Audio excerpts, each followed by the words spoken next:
them. Welcome to another episode of the Stepping into the Light show, all the way from Australia today. So, winter says, hello, summer. Hello. I'm going to call you Summer with the birds behind you singing. Actually, that's my color palette. I'm a cool summer, so we're kind of a nice combination. Oh, look at this, right in the topic. You So, brought it up. Nina, thank you so much for taking the time to Mm, be with us today. And so we met through Tracy Tutty, correct. who is in our community here at Social Media Love. And you interviewed me on your show. And I think it came out yesterday. I saw the video. I rewatched everything we did together, we talked about together.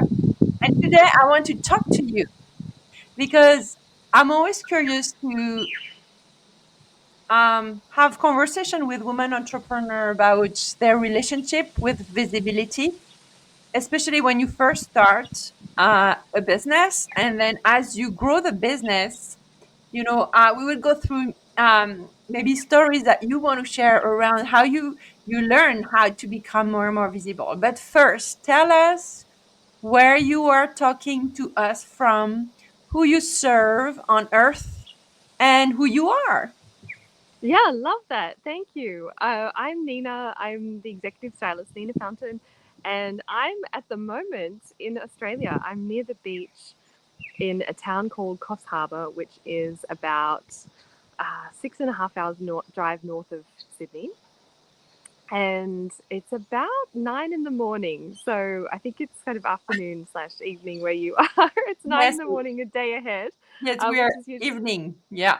yeah. So I'm really thrilled to be here. I'm visiting my mum, and I'm here for about 10 days more. Just loving that I'm in this kind of summery, gorgeous weather, and surrounded by palm trees out here and a bit of wind. I know. Will you show us the palm trees that you just shown me? Yes, I'm gonna have to flip the camera, or like Okay. flip the whole Yeah. phone around. Okay, Okay. Let's so see. um, here we go. There's some. This is the street I'm on at the moment, Look at those and palm trees. It was so yeah, beautiful when you showed me. Thank you yeah. for showing me. It just feels You, good. We're you about just to feel get some like you're on snow. holiday, don't you? Yes. So Nina, And the women I serve are women in leadership who are enhancing their executive presence. They're stepping into greater visibility. They are becoming more known publicly or in their organisation. They might be now in the executive suite, in the C-suite, or taking a much more senior role, or publishing a book or speaking.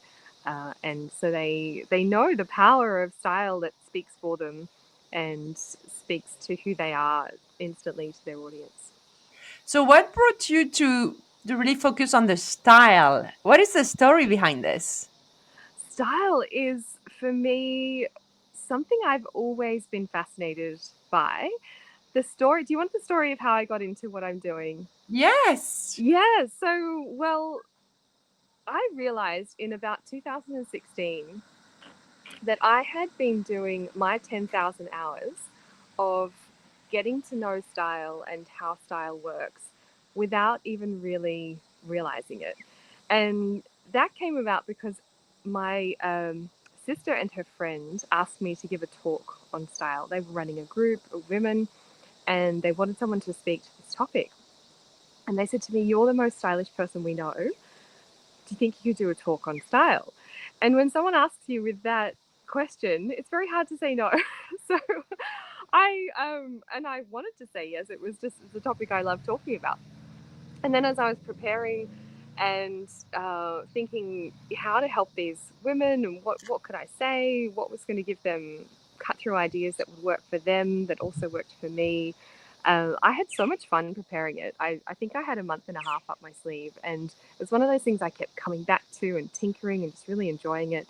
And then they got such a boost from the session, and the smiles on their faces were evident. They you could see they just stood taller. They felt a mile high compared to where they were before, and it was the power of that information to make them feel fantastic that I wanted to do more of.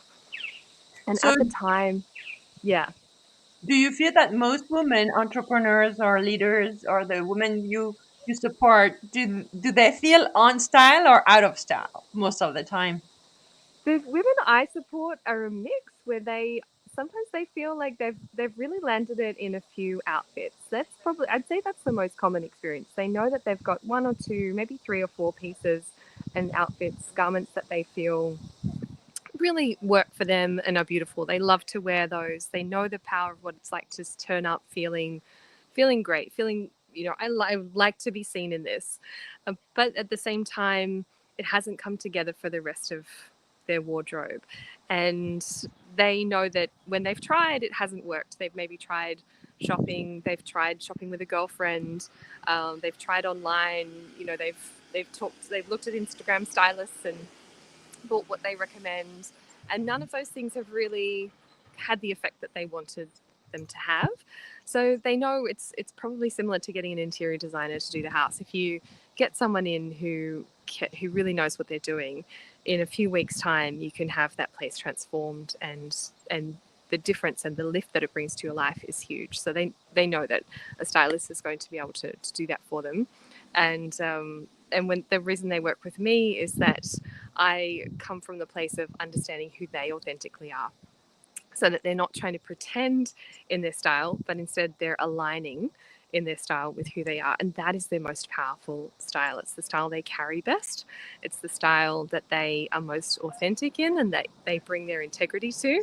And it's the style that feels easiest and has the less friction about the day. So for all those reasons, authentic style is incredibly powerful, and is the reason that they work with me as opposed to Can another you stylist. could oh can you hear me good? Well, I can. Can you yeah. hear me okay? Yes, it's just sometimes your voice goes with the wind. Drops a Um, little. Let me uh, remember to hold this.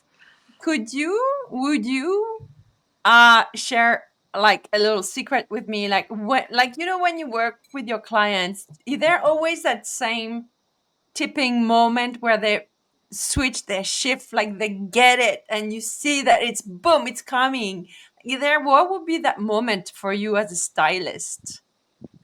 It is the moment when we have often it's right towards the end when we have pulled together their looks, and they've because we've worked together for a few weeks, they've often had a few looks, and then they start to go out in the world with these looks, and that's when I'll hear stories back about how people have noticed that their skin looks fantastic, or they've noticed that they are carrying themselves differently, or they'll say to them, "Have you lost weight? Have you changed something in your hair?" And it's because people know that something's different. They've noticed that there's a really positive shift, but they don't know what it was that this person's done.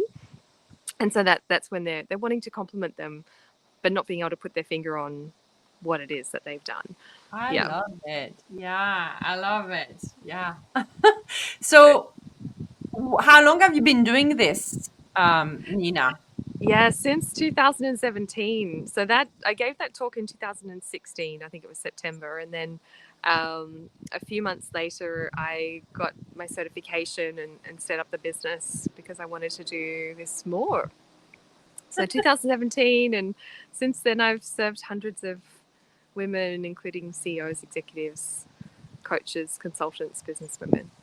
So, when you look back to when you were a little girl, Nina, is there any part of that little girl that shaped that business of yours today that you can see? 100%. Yeah, I remember dressing up in my mum's clothes. I think many girls had a dress up box, or when they got a tutu for ballet, or when they um, came across something special, they just wanted to wear that all the time. And I was one of those little girls that I sometimes see at the shops who's wearing her tutu to the shops because she feels like a princess in it.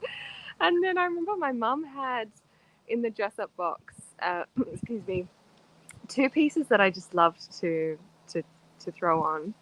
One was this velvet blue, like almost like an ice blue, baby blue dress straight from the 70s. And it was a long evening dress that had a train. It was quite covered, quite covered up. So it took, it totally smothered me when I wore it.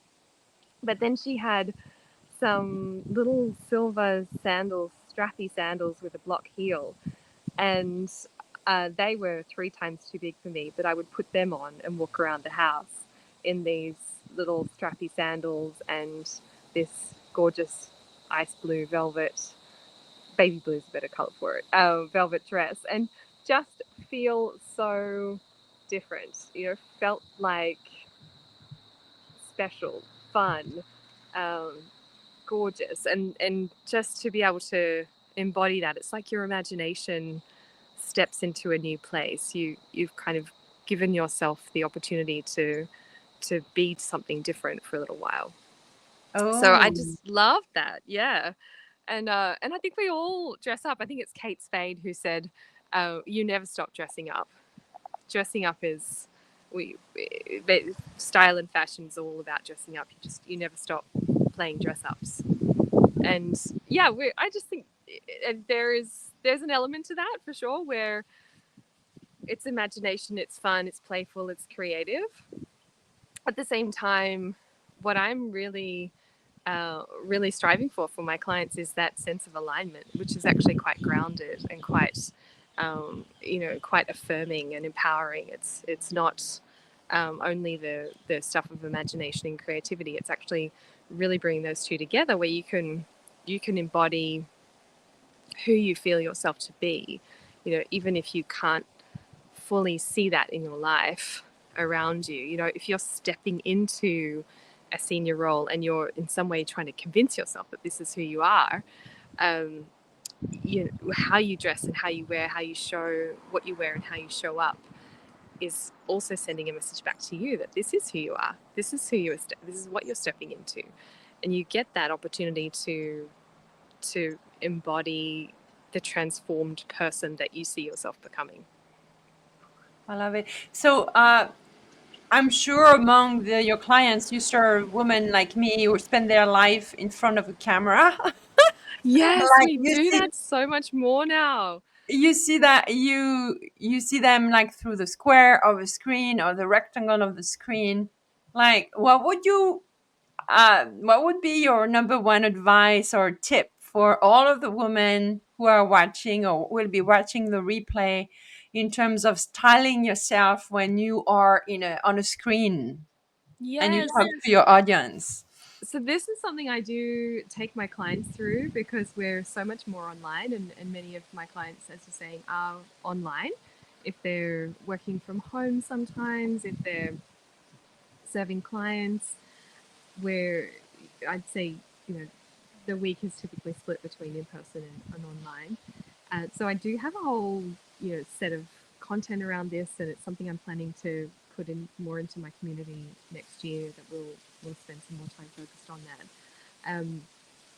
And it's hard to choose one main tip. I think the fundamental thing is that how we are in the square is quite different to how we are vertically. Like your vertical look. So here's my vertical look today. is is quite different to this look, and that does actually mean that body shape becomes a little less important, and it's more about face shape. And then there's some really important things around cleavage and skin showing, and I'm it's checking really. myself here. I don't have any cleavage today. I think people are often they're reading their outfit.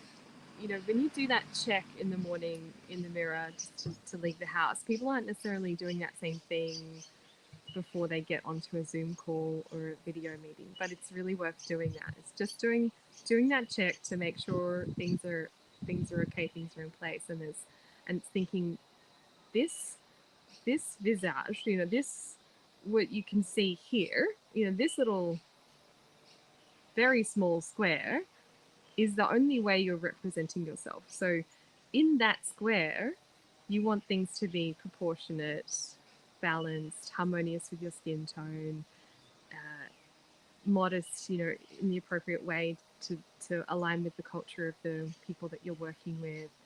And I think it takes a bit of reassessment. It's actually, you've got to just think, this is all I've got here, this little square. So do the mirror check for the square, not for your whole outfit. Yeah. Okay. So Mm. thank you for the one tip. So Mm. talking about the work you do, like it's one aspect of being visible, right? The way you Mm. style yourself, whether it's the way you hold yourself, you dress yourself, you present Mm. yourself.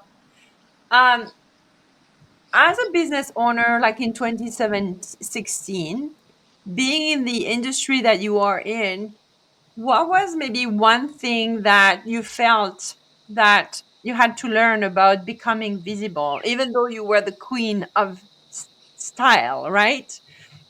Can you share that a little bit? Like, I'm trying to figure out, what was your relationship when you started with being visible, whether it's Mm. online or even, in a room, right? Yes. Yes, I was somewhat hesitant about whether I needed to be personally visible or professionally seen. So I think there was a difference between those two in my mind, where I wasn't convinced that to be successful professionally, that I needed to be visible personally. I wasn't convinced of that. I thought that my content would probably speak for itself. I thought that people would perhaps think I was grandstanding, that I was presenting myself as the personality, and that somehow would detract from me speaking to them about their challenges and about solving their problems. That I somehow thought that myself was more important than solving their problems. That's what I was thinking would be if I put myself, um, say, photographs of myself on social media. Would I do that then? I didn't at the beginning. I really focused very much on the content of styling, client stories, and the tips and things that I was sharing. I don't do that quite so much anymore, but it was all styling content. And then I think that really shifted as I got to see more. And I'd been in another business, but for only a few years before that. So I was still kind of very much learning how to do social media and how to build a relationship with people online, to build trust and to help people to know who you are. And I really didn't realize then how important it is that people see you, that they get to know you and trust you through getting glimpses and aspects and different angles on your life, and just that there's this huge disconnect between us online, where we're black and white words on a page with a photograph here and there, and there's so little that actually tells someone about who you really are compared to what it's like when they actually meet you, that they are looking to build a picture of you, build a relationship with you in their mind, that really can only come from seeing you in different forms and places and times. And I understand that now, but I didn't appreciate it at the beginning. Is there a moment in time? I call this your avocado moment because it's a reference to my TEDx talk. But Ah. is there a moment that it's one thing to say what you say, but like, is there a moment where you realize it? Like, do you remember if there is an instance or what happened that you shifted or you had a proof that, oh, okay, there is that layer of communication? Like, do you remember anyone, anything, a day? um I don't, but I vaguely recall hearing people starting to comment about, oh, I noticed you were here or there, or, ah, you've been doing such and such. So for me, then the fact that someone commented, said they've taken notice, they've remembered, they've seen me in a certain context, and they know a little bit more about my life. because I've shared something about that. And I think that I vaguely remember that being significant, thinking this sharing more of myself, being more visible, helps people to, if that helps them to know a bit more about me and what I've been up to, and they remember it, then you know, that's a great building block for connection. So yeah, I think that was significant. And then also, I think another thing that's been significant has been, you know, we all follow other people in business, and seeing how more and more the people who I followed would turn up. They would consistently be visible and share photographs of themselves online. They're not hiding behind product photographs or um, yeah, or you know, a kind of AI engineered image. Now they're showing themselves, and Yeah. I think that's what I noticed powerfully as well. It's really time to put those two together and think Oh, I don't hear there's you very much right there. I hear the wind. wind in the leaves. Oh Maybe yes, turn yourself a little I'll bit. try to. Yeah, just a I tiny think bit. this Yeah, gust will hopefully go yeah. away. Okay, okay, it's okay. Um, I want to bring you to the topic of being imperfect. And I, for a stylist, I want to hear you. How did you have to embrace being showing up imperfectly in all aspects? It doesn't mean just physically or the way you're dressed, but like, not knowing exactly what you're gonna say, or any shape or form of what it feels like to be perfect or imperfect. Like, anything you Yes, want to share about this? yeah. Do you know there's so many angles to this for me, and perhaps one of the things that's easiest to take away is there's a quote from Richard Branson that has inspired me in my business life. He says, if you don't know how to do something, someone offers you an opportunity, say yes and then figure out how to do it. And I've been inspired by that and accepted some huge opportunities um, with that motivation, that you develop the confidence through actually doing the thing. People often think that they need to have the confidence first. And there's actually a writer, Dan Sullivan, who is the founder of a group called Strategic Coach. He has a book, a short book called The Four C's. And he Mm-hmm. talks about how we think this, that we think that we have the confidence first. And I think we probably learned this in school, to be honest, that you wouldn't put your hand up unless you knew what your answer was going to be. So you wanted to be pretty sure that you had a good answer before you put your hand up and risked being shamed in front of the whole class because you got it wrong. So I think we learned to wait for the confidence and then to jump. But he makes this beautiful point that it first starts with courage. It's the courage to try something, similar to the Richard Branson quote, that you say yes. Okay, you have no idea, but you make a courageous step. And then I I'm not sure if this is the second C, but I think it goes with what he's saying.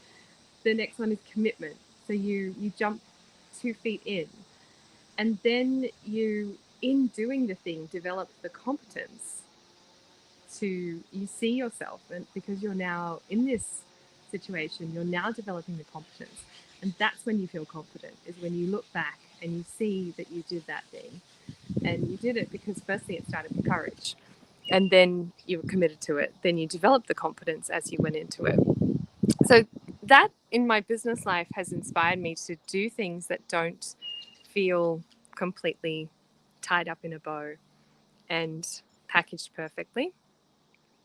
And so appearing online is exactly the same.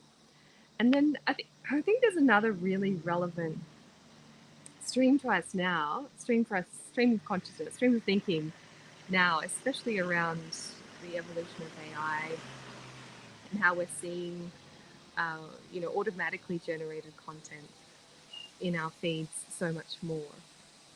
And I think that that's where people have a trust question.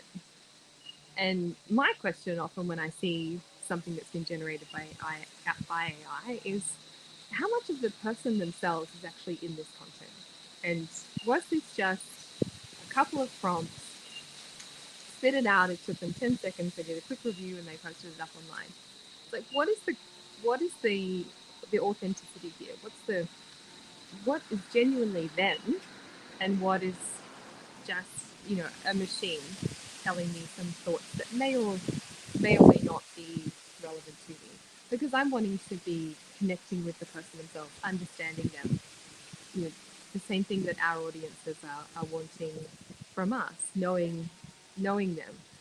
And I'm building a mental picture in my mind of how they operate and what they think, what their personality might be, and what's important to them, what do they value. All of these things come through in someone's content. And I'm wanting to understand that.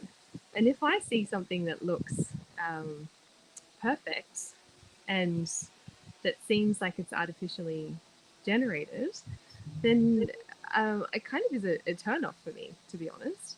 And and I think that people are now looking, like, if you look at something online at the moment, the way AI is, you can tell that it's not real because it looks kind of perfect. They haven't built in the human aspects to it. And we know that we know we're not perfect. We love to aspire to be perfect, but we know we're not. So I think people do business with people, and uh, you know who I buy from, I want to be buying from a human. I don't want to be buying a from an automated machine. And I genuinely think that turning up as we are in our life, without our hair perfect and kind of like blowing in the wind, and my curls not sitting just right as I would like them to be today, it's kind of it's the real life, isn't it? It's Nina, yeah, I love it. Thank you for sharing this. Nina, do you remember the very first post or video that you posted and you felt very uncomfortable for whatever reason? Either when I ask you this question, where did that bring you back? I'm trying to think of one. I think that almost every time there's a little bit of discomfort, actually, where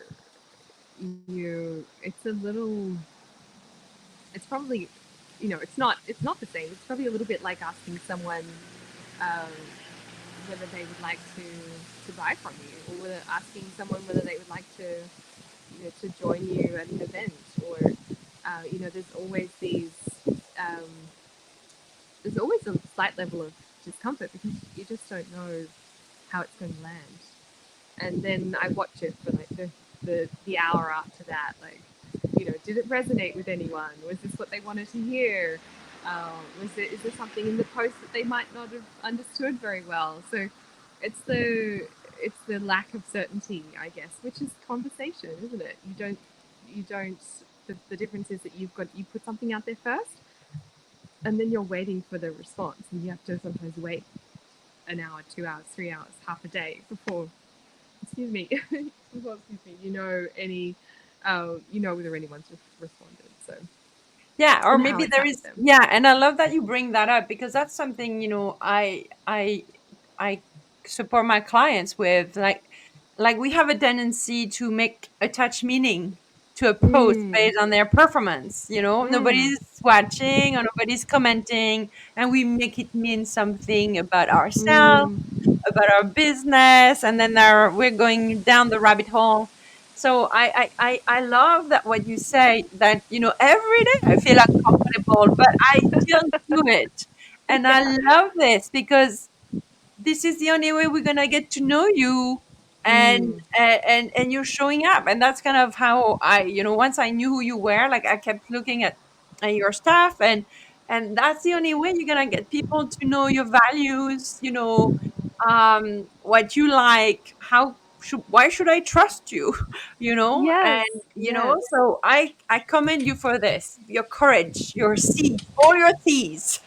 Thank you. I know, isn't it such a cool book? And I can find the link to it and yeah, see if I can share that. It's such a cool concept, and that whole confidence comes after courage Yes, has been, really yes. inspiring.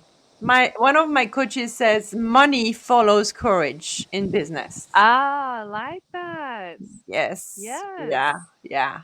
there it is. Exactly. Um, what would you say to your younger self, now that you know all those things and you continue to grow through this? And what advice would you give your past self at the beginning of her visibility journey? For me, it was yeah, it's interesting. I think I was always quite experimental right at the beginning of my business journey. I was experimental then and willing to take significant risks and trying to do my due diligence and understand whether the risk was too great or whether that was a risk that I could tolerate. Um, and that's really stood me in good stead. That's been something I continue to rely on in my business work, in who I am and in what I'm bringing. Is I'm always looking for ways to experiment and to add value through trying different things. And I this time around, like this next year. Sorry, someone's just arrived. It's Uh, okay. I've just got to say goodbye as they're leaving. Um, yeah, like, and I think of an experiment I'm doing next year with launching a community, and I would say to myself that who I am as an experimenting person who's willing to take risks is awesome.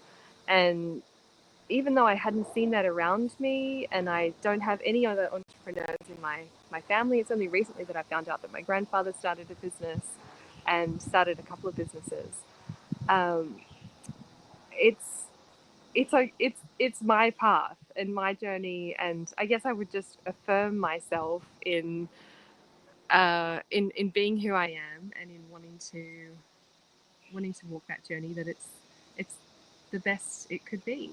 It's the best it could be to be who you are and to step into that. And for me, that meant, taking some big risks and trying some big things and learning as I went. And that's the way it's been for me, and it's worth it. I love it. So, what would be your, if you want to share, what is your biggest dream with your business? Like, let's dream. Like, how Yeah. visible do you want to be? Come. Oh, I want to be so. Watch this space, because um, whether Style Gorgeous stays the name, I'm not sure. But in 10 years' time, I am seeing a business that is giving transformational experiences to women. Definitely women. People keep saying you should work with men as well. Well, vision is women. That's probably what it'll be, and enabling them to show up in more powerfully in their lives, to step into that incredible transformation of, this is who I am, these are my strengths, and there's only one of me in the whole world. And if I am empowered to bring my calling and my mission to life, then that's a unique and incredible gift that the world needs. And that's bigger than me. It's bigger than my fears. It's bigger than what holds me back. Is actually other people can benefit, and I can benefit from being the best version of myself.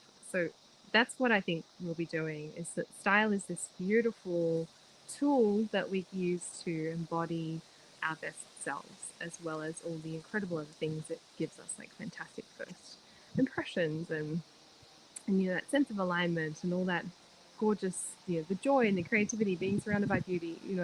There's so much that style brings, and it's part of this bigger story about really transforming into being the fullest, best expression of yourself that the world wants. So I think we'll be doing that in many more countries, and with other offerings as well as individual styling. There will be more coaching programs and services under that umbrella that will enable people to do more of that. Thank you for sharing. I love your vision. Thank you. Global. Yeah, Yes. totally, totally. Yeah, wanted to really, make an impact, serve thousands of women. Making an impact in their arenas. And so, Nina, how can we reach you? Like, if someone wants to talk to you about their style, what's Yes, the best way they to reach you? through two main ways through the Style Gorgeous website, so that's stylegorgeous.com, I'll and put the then link. amazing, and then through my LinkedIn profile, which is Nina Dash Fountain. And if there's a confusion there are two LinkedIn profiles for me because I'm also in another business management consulting, and the two are so separate. I've had to have two LinkedIn profiles. So find the one that's me as a stylist and reach out to me there. Okay, I'm putting this one here in the comment right there. The one that I follow. The one, the executive stylist. Yes, Exactly. and then from there they can find you on your website, I believe, right? Yes. Yeah, for They can. Yeah, I sure. see everything right there. Okay, awesome. Anything else you want to add before we go? Look out for the Presence community that is launching next year. That's going to be a 12-month experience where people can establish the foundations of their style and elevate their executive presence with coaching, gorgeous community culture where women lift each other up and celebrate their successes and their style and the things that we have thought we have to, hide and be humble about, um, and not talk about too much. This is going to be a place where we celebrate and be and really be supportive of each other to step into beauty, to love it, to be lifted up by each other and be loved in that way. So I'm excited for that. And yeah, getting really positive responses from people about that experience because a year gives you time to work through your wardrobe and to purchase some new pieces and then to get feedback from me and from the group about um, looks, etc. So it's going to When be a do you great way. start this program? You said in January? January, yeah, Okay. launching in Well, January. okay. All the Yeah, best. thank And, you. and the name again, say the name again of the program? Presence. It's going to be the Presence. Presence community. Yes. Okay. Okay. I like the name. Thank Presence. you. Yes. Yeah. I'm excited Okay. Well, for it. thank you so much, Nina. Stay with me for a second backstage. And if you have Okay, any I will. question when you watch the replay, you can tag Nina or Please reach out to do. me and I'll put you in touch with Nina. Okay. Beautiful.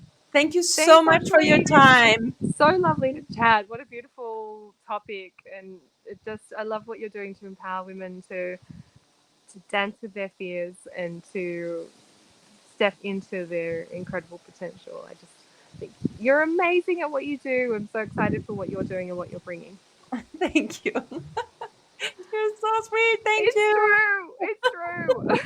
It's all so true. Okay, well, we're gonna continue that conversation, I'm sure, next year. But for Yeah. 2024, that was a beautiful two conversation that you and I had. I'm so happy Yes. we made it happen. Thank you. Totally. Yeah. Amazing.